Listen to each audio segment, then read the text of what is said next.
Rick's also been on canoe trips. He's been down to Delaware, and he went on a 10-day high-adventure canoe trip at Sabatis, and it's up in the Adirondacks.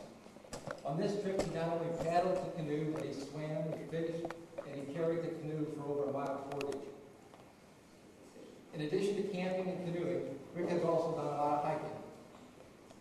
He's hiked the 4 Mincy trails in Pennsylvania, which includes the Colonial Trail, the Durham Trail, the Moravian Trail, and the Uncas Trail. He's also hiked the Gettysburg Trail, the Jockey Hollow Trail, and the Amos Alonzo Slag Physical Fitness Trail, or the 50-miler, which is technically called, especially back. I mentioned that Rick attended summer camp at Ressica Falls, and he took advantage of that opportunity and also the National Jamboree to earn a number of merit badges. Some of these merit badges were required for Eagle, as we heard tonight.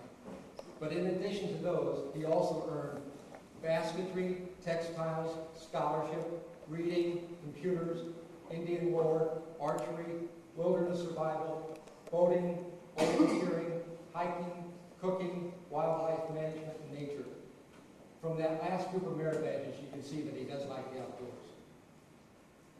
I also mentioned that as a scout becomes proficient at scouting skills, he assumes a position of leadership in the troop. And Rick has done that. He was a den chief and helped guide young Cub Scouts. He was an assistant patrol leader. He was a patrol leader of the Panther Patrol. He was assistant senior patrol leader for the troop and senior patrol leader, which meant he planned and ran the meetings on Friday night. He is now a junior assistant scoutmaster. Rick received the Outstanding Patrol Leader of the Year Award in 1990 and the Outstanding Junior Leader of the Year Award in 1991. And you can see his name engraved with a plaque on that far wall. From that list of scouting accomplishments, you might think Rick had very little time for anything else. But that's far from true. He's been very active here at the church, at the Buckland Presbyterian Church, and also at high school at Bridgewater Raritan, where he has just completed his sophomore year. Rick has been on the junior varsity volleyball team for 2 years. The team won the state championship this year. He has been on the speech and debate team for 2 years, and he placed 4th in the state this year. Now let me explain a little bit about how the speech competition works. After the team arrives at the competition, each member gets to pick 5 subjects out of a hat. They choose one of those 5. They get 30 minutes then to research that subject and prepare their speech. The speech is 4 to 7 minutes long, but they can't use any notes. After they give their speech, then they're graded on the content of the speech, their presentation, their delivery, and their poise. And as I said, Rick placed 4th in the state. I can hardly wait to hear the Eagle presentations he's going to give when he's a scoutmaster. Rick also took honors courses in high school. He's taken 2 years of honors English, honors biology, honors chemistry, and advanced placement American history, which means he can get college credit for the American history.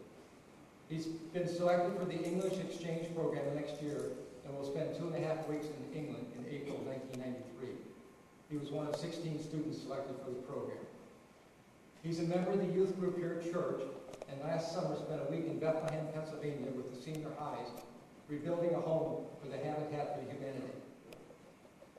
Now that I've talked about Rick's accomplishments, let me return to scouting and talk a little bit about the method of learning and advancement of scouting. Scouting is different. In most learning situations, you study a certain subject for a certain period of time and you work on certain details, but not in scouting. Here, each scout decides for himself what he wants to learn. He moves ahead at his own pace. His rate of advancement depends on his own ability, interest, and initiative and effort. It's the scout that demonstrates that he wants to go for the next rank. He's the one who decides to go for the rank and go for the eagle. No matter how much the troop staff or how much his parents want him to advance, and no matter how frustrated they might get along the way, in the end, it is the scout that has to decide to go for that eagle. And as the boys advance from first class to star to life and eagle, their advancement, as we heard earlier, consists of 3 kinds of activities: merit badges, leadership in the troop, and service. I've already talked about the first 2, the merit badges and the leadership. Let me talk a little bit about the service. For the rank of Star in Life, a scout, as we heard earlier, must spend and participate at least 6 hours in a community project. But for Eagle, you no longer just participate. You must develop the project, get approval from the troop committee and the responsible community association, plan the project, get the materials, and lead the scouts in the completion of the project. Rick's project was to clear and mark a logging trail at Schiff National Land Trust, which is formerly Schiff Scout Reservation. This trail ran from the back entrance of the reservation to the Woodland Lodge. The scouts had to cut down the brush, move logs, cut down trees, and put up trail markers indicating the distance traveled. As Rick recognized earlier, 14 scouts from the troop put in a total of 65 hours on this project under his supervision. With the completion of that Eagle project, his leadership in the troop, and the attainment of the required merit badges, Rick has completed all the requirements for Eagle Badge, the highest rank in scouting. And as I stated in the beginning, I believe scouting is a way of life. It's a maturing process that makes a young boy into a responsible man of fine character.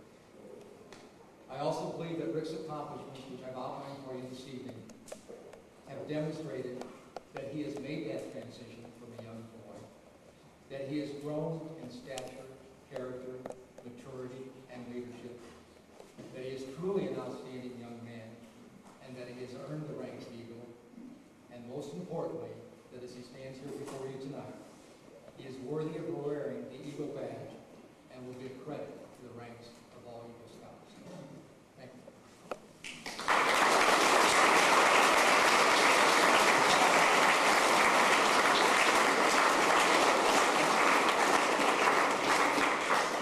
Bob. Rick, many people have helped you along this